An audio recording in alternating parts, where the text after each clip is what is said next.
Hello everyone, welcome to our channel. Myself Srishti Agarwal. एक बार फिर से स्वागत है आप सभी का स्कूल राज स्टोरी में, जहां पर मैं लेकर आई थी आप सभी क्लास 8 के स्टूडेंट्स के लिए मॉडल पेपर्स। तो हम देख रहे थे कक्षा 8 के सभी विषय से रिलेट मॉडल पेपर। हिंदी का मॉडल पेपर फर्स्ट हम देख चुके हैं, मॉडल पेपर सेकंड देखेंगे जो कि आपका जारी किया गया है Sanjeev dash work, completely based on sample paper है ये, और इश्यूड बाय RSCRT उदयपुर के द्वारा जारी किए गए हैं।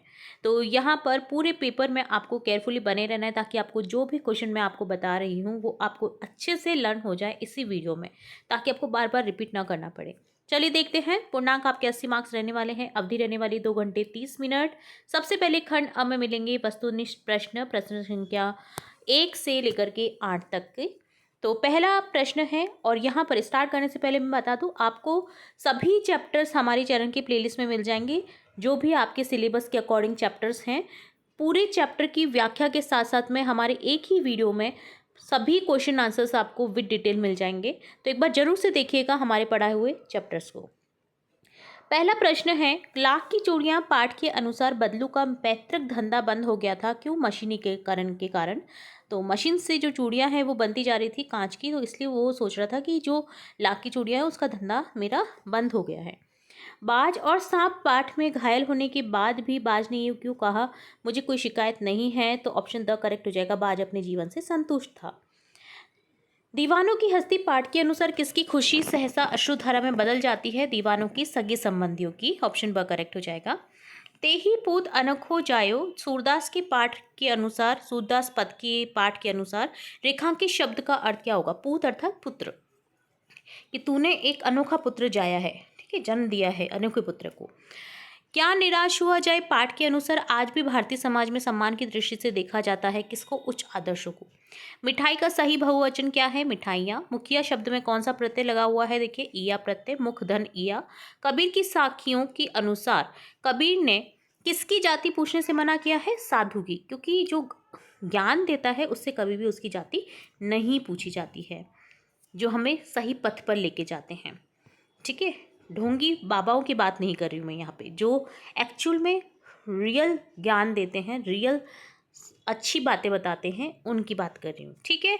नेक्स्ट खंड ब है अति लघुतरात्मक प्रश्न, प्रश्न संख्या 9 है। पानी की कहानी पाठ में पानी की बूंद बेर की पेड़ से अत्यधिक नाराज क्यों है? क्योंकि पेड़ को बड़ा करने के लिए पानी की असंख्य बूंदों ने कुर्बानी दी है। अखबारी लोटा पाठ में लाला झाऊ लाल के अनुसार बुजुर्ग ने पानी पीने के संबंध में क्या नियम बनाए थे? तो खड़े होकर या सोते समय पानी नहीं पीना चाहिए, दौड़ने के बाद भी पानी नहीं पीना चाहिए। बुजुर्गों ने ये नियम बनाए थे जो आज भी कायम है और ये आजकल फॉलो हो रहा है, ठीक है। सुदामा चरित पाठ के अनुसार बताइए, श्री कृष्ण की महिमा से कौन अनभिज्ञ थे, यानी कौन जानकार नहीं थे? सुदामा पांडे श्री कृष्ण की महिमा से अनभिज्ञ थे। भगवान की डाकिए कविता में प्रकृति के माध्यम से मनुष्य को क्या संदेश दिया गया है? इस कविता में प्रकृति के माध्यम से ये संदेश दिया गया है कि मनुष्य को भी प्रकृति की तरह ही भेदभाव त्याग करके रहना चाहिए। निम्नलिखित वाक्यों के लिए एक शब्द का प्रयोग करें। दूर की सोचने वाला दूरदर्शी, सब कुछ जानने वाला सर्वज्ञ। निम्नलिखित शब्दों के दो दो पर्यायवाची, सूर्य का हो जाएगा रवि, दिनकर, भास्कर, सूरज, ठीक है। मित्र का हो जाएगा सखा, साथी, दोस्त। खंड स में लघुतरात्मक प्रश्न मिलेंगे, जिसमें आपको इस तरह से क्वेश्चन देखने को मिल रहे हैं। हमें गिलानी हो रही थी बस की यात्रा में पाठ में लेखक और उसके मित्रों को किस कारण से गिलानी हो रही थी? तो देखिए आंसर देखेंगे। जिस बस में चढ़कर के लेखक और उनके मित्र यात्रा करने वाले थे, उस बस की अवस्था बहुत जीर्ण शीर्ण थी, बहुत ही दयनीय अवस्था थी। तो तब बस सदियों के अनुभवी निशान लिए हुई थी, जिसके प्राण कभी भी समाप्त हो सकती थी, यानी वो कभी भी बंद हो सकती थी, इसलिए गिलानी हो रही थी। जहाँ पहिया है पाठ में लेखक को अपनी कौन सी सोच मूर्खतापूर्ण लगी? तो लेखक ने सोचा था कि महिलाएं साइकिल चलाना सीखकर कुछ पैसे ही तो कमाती होंगी, लेकिन जब उसने उनकी आज़ादी संबंधी बात सुनी तब उससे अपनी सोच मूर्खतापूर्ण लगी, क्योंकि आज़ादी से बड़ी कोई कमाई नहीं है।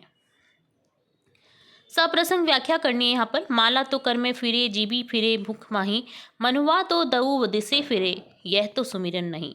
तो प्रसंग है प्रस्तुत साखी, जो है ये प्रस्तुत जो प्रसंग है कबीर द्वारा रचित कबीर की साखिया शीर्षक से लिया गया है। इसमें कबीरदास ने आडंबर और दिखावे की भक्ति करने वालों की आलोचना की है। व्याख्या कुछ इस तरह से कि कबीरदास जी कहते हैं कि भक्ति का दिखावा करने वाले व्यक्ति हाथों में माला फैले रहते हैं, उनकी जीभ मुख के अंदर चलती रहती है, अर्थात राम नाम का उच्चारण करती रहती है, किंतु उनका मन जो है दसों दिशाओं में भटकता रहता है। कबीरदास जी कहते हैं कि इस प्रकार ये स्मरण जो है ईश्वर का स्मरण नहीं है, भक्ति का दिखावा मात्र है, क्योंकि भक्ति के लिए मन की एकाग्रता आवश्यक है। निम्नलिखित मुहावरों का अर्थ लिख करके वाक्य में प्रयोग करें। टोपी उछालना अर्थात अपमानित करना। बच्चों ने अपनी मनमानी करके माता पिता की टोपी उछाल दी। जान हथेली पर लेकर चलना, मृत्यु से न डरना। सैनिक जान हथेली पर लेकर आगे बढ़ते गए। 19वां प्रश्न है, सड़क पर चलते समय किस किस बात का ध्यान रखना चाहिए, कोई चार लिखिए। तो सड़क पर हमेशा बाईं ओर चलनी चाहिए। सड़क पार करते समय जेब्रा क्रॉसिंग का उपयोग करना चाहिए। सड़क पर चलते समय मोबाइल पर बात नहीं करनी चाहिए। सड़क पर चलते समय यातायात चिन्हों का पालन करना चाहिए। स्वच्छता के लिए विद्यार्थियों को क्या क्या प्रयास करने चाहिए, तो प्रतिदिन स्नान करना चाहिए, अपने दांत साफ रखने चाहिए,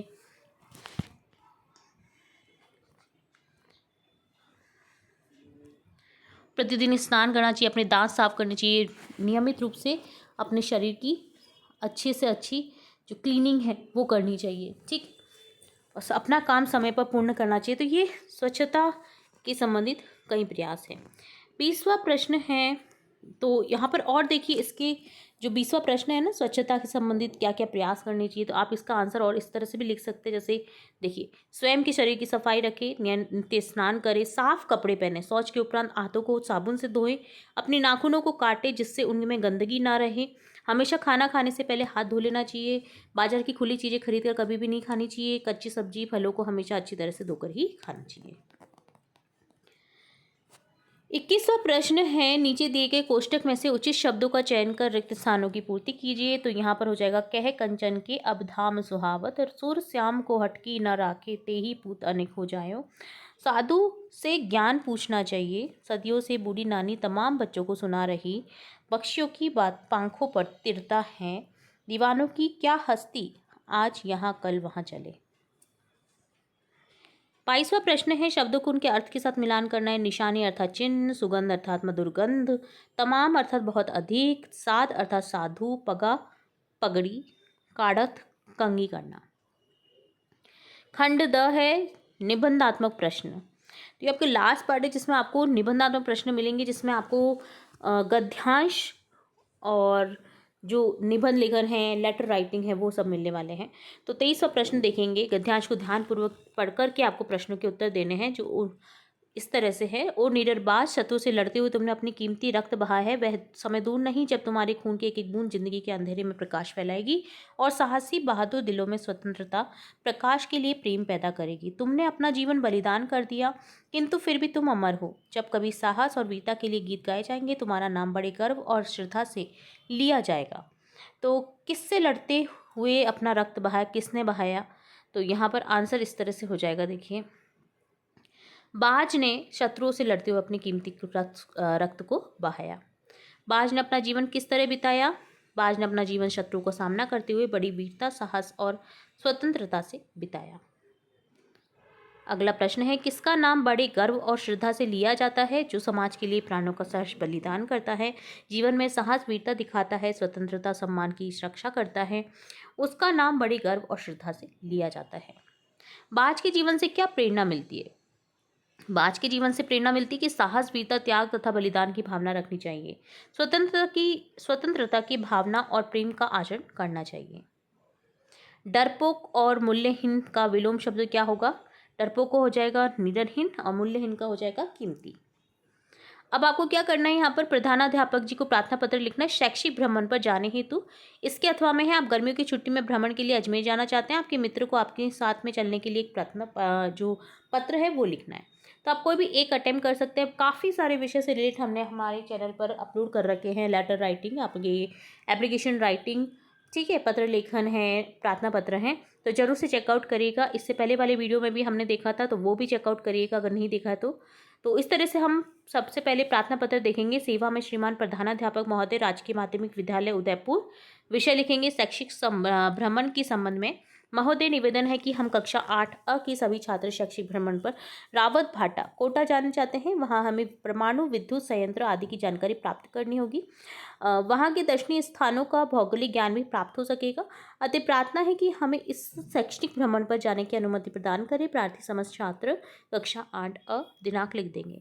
मित्र को पत्र कुछ इस तरह से लिखेंगे। सबसे पहले तो आपका एड्रेस आ जाएगा, नेहरू नगर सीकर, और डेट लिख देंगे जिस भी डेट को ये लिखा जा रहा है। प्रिय मित्र मनीष, आज आपका पत्र मिला, पढ़कर के बहुत प्रसन्नता हुई। अब परीक्षा समाप्त हो गई है। मेरा विचार गर्मियों की छुट्टी में भ्रमण के लिए अजमेर जाने का है। मैं चाहता हूँ कि आप भी गर्मियों की छुट्टी में हमारे साथ अजमेर चलें, इसलिए शीघ्र पत्रोत्तर द्वारा अपनी स्वीकृति और आने का कार्यक्रम लिख भेजें। मैं आपके पत्रोत्तर की प्रतीक्षा में रहूँगा। अपने परिवार में सभी को मेरा प्रणाम कहें। आपका स्नेही मनोज सिंह परिहार। तो इस तरह से आप लिख सकते हैं पत्र लेखन। ठीक है। अब आपको लास्ट में एक और क्वेश्चन मिला है, जिसमें देखिए एक विषय पर आपको निबंध लिखना है और या फिर आप कहानी लिख सकते हैं। निबंध के 2 शीर्षक मिलेंगे आपको, कोई भी एक शीर्षक चूज कर सकते हैं। इसके अथवा में कहानी है, वो भी 2 हैं, उनमें से आप एक कर सकते हैं। तो कोई भी एक क्वेश्चन आप यहाँ पर अटेम्प्ट कर सकते हैं। तो सबसे पहले हम देखेंगे बालिका शिक्षा। प्रस्तावना लिखेंगे, हमारे देश में शिक्षा में लैंगिक असमानता देखने को मिलती है। प्राचीन काल में तो स्थिति सही थी, लेकिन मध्यकाल से कुछ वर्ष पूर्व तक बालिका शिक्षा की स्थिति में गिरावट आई है। वर्तमान में बालिका शिक्षा की ओर विशेष ध्यान दिया जा रहा है। बालिका शिक्षा की स्थिति व कारण क्या है? तो विभिन्न कोशिशों के बाद भी बालिका शिक्षा की स्थिति चिंताजनक है। कम आयु में विवाह, घरेलू कामकाज में हाथ बटाना, सुरक्षा का अभाव, छोटे भाई बहनों की देखभाल आदि कारणों से बालिकाओं की बाधा, जो पढ़ाई में बाधा है वो आती है। आर्थिक स्थिति अच्छी न होने पर जो पेरेंट्स हैं वो उनकी पढ़ाई को आगे कंटिन्यू नहीं करते हैं। अभिभावकों के अशिक्षित होने पर भी बालिकाओं की शिक्षा बाधित होती है, क्योंकि उन्हें महत्व ही नहीं पता होता कि पढ़ाई का क्या महत्व हो सकता है। बालिका शिक्षा की आवश्यकता में लिखेंगे कि बालिकाओं पर देश का भविष्य निर्भर करता है, क्योंकि अगर बालिकाएं पढ़ेंगी तो आगे जाकर वो माँ की भूमिका निभाती है। माँ किसी भी परिवार के केंद्र इकाई होती है। अगर माँ सही रूप से, सुचारू रूप से किसी परिवार को चला रही है, उस परिवार के संस्कार, उस परिवार के बच्चे उन्नति ही उन्नति करते हैं। तो साथ ही शिक्षा द्वारा बालिकाओं का नैतिक, सामाजिक, व्यवहारिक कौशल विकास हो सकेगा और वे आत्मनिर्भर बन सकेंगी। बालिका शिक्षा के लिए सरकार के प्रयास भी किए जा रहे हैं। जैसे सरकार द्वारा ऐसी अनेक योजनाएं चलाई जा रही हैं जिनसे बालिकाओं की निःशुल्क शिक्षा की व्यवस्था हो रही है। गार्गी पुरस्कार वितरण, गरीब बालिकाओं को छात्रवृत्ति, साइकिल वितरण आदि सुविधाओं के कारण बालिकाओं के कल्याण हेतु दी जा रही है। उपसंहार में लिखेंगे, बालिका शिक्षा से देश की प्रगति बढ़ रही है, प्रगति की ओर बढ़ रहा है देश। बाल विवाह, दहेज प्रथा, महिला उत्पीड़न जैसी घटनाओं में कमी, जागरूकता आती है। बालिका शिक्षा का महत्व समझने से सामाजिक विकास का मार्ग प्रशस्त होता रहा है। जल संरक्षण है, जिसमें अगेन हम प्रस्तावना लिखेंगे कि इस सृष्टि में जल ही जीवन का मूल्य आधार है। धरती पर जल के कारण ही पेड़ पौधों, वनस्पतियों, जीव जंतु का जीवन सुरक्षित है। इसलिए कहा गया है कि जल है तो जीवन है, या जल ही अमृत है।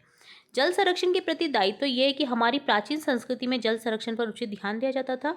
नदियों, तालाबों को स्वच्छ रखा जाता था।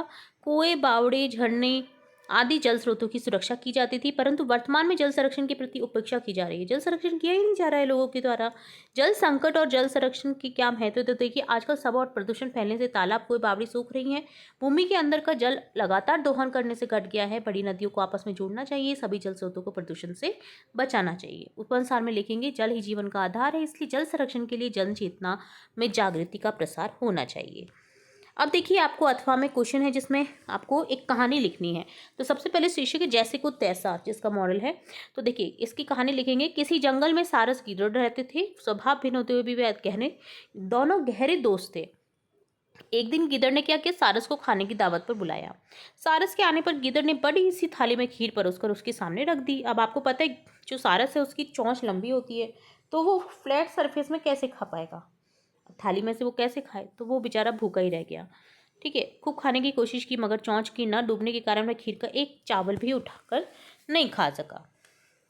इस बीच गीदड़ सारी खीर चट कर गया। बेचारा सारस भूखा लौटा। उसने चलते चलते अगले दिन गीदड़ को भी खाने का न्योता दिया। दूसरे दिन गीदड़ ठीक समय पर सारस के यहाँ पहुंच गया। सारस ने लंबी सुराही में खीर परोस रखी थी। अब आपको पता है, गीदड़ तो नहीं पहुंच सकता था लंबी सुराही के अंदर, मुंह को अपने डाल नहीं सकता था। तो सारस मजे से सारी खीर खा गया। गीदड़ का मुंह सुराही में घुस नहीं सकता था, अतः उसे सुराही के बाहर लगे खीर के चावलों से ही संतोष करना पड़ा। गीदड़ खिसियाकर लौट गया। तो शिक्षा इससे ये मिलती है कि किसी से बुरा व्यवहार मत करो, यानी आप जैसा करोगे वैसे ही आप पाओगे। मधुमक्खी और चिड़िया। तो एक समय की बात है कि एक चिड़िया एक पेड़ की डाल पर बैठी थी। उसी समय एक मधुमक्खी पानी में गिर गई।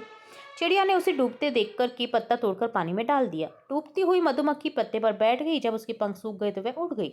एक दिन जंगल में एक शिकारी आया। वह चिड़िया का शिकार करने के लिए निशाना साधने लगा। चिड़िया को शिकारी का पता नहीं था। मधुमक्खी ने खतरे को समझ लिया। उसने तुरंत ही शिकारी की डंक मार दिया, जिससे शिकारी का निशाना चूक गया। चिड़िया की जान बच गई। तो शिक्षा इससे ये मिलती है कि भलाई का फल भला ही मिलता है, क्योंकि उसने उसकी जान बचाई तो उसने भी जान बचाई। ठीक है, आप जिसका अच्छा करोगे आपका भी वो अच्छा करेगा, बुरा करोगे तो वो भी बुरा चाहेगा। तो इस तरह से डन होता है आपका model paper second subject Hindi का, जिसमें हमने स्टार्टिंग से लेकर एंड तक सभी क्वेश्चन के आंसर देखे हैं। पूरा वीडियो अच्छे से समझ आया होगा होपफुल। तो अगर वीडियो पसंद आता है तो वीडियो को लाइक करें, शेयर करें अपने फ्रेंड्स के साथ में, चैनल को सब्सक्राइब करें, बेल आइकन पर क्लिक करना बिल्कुल ना भूलें, ताकि मैं नेक्स्ट वीडियो जब भी अपलोड करूँ तो तुरंत से नोटिफिकेशन के थ्रू आपको मिल सके। फिर मिलेंगे नई वीडियो के साथ, तब तक के लिए धन्यवाद।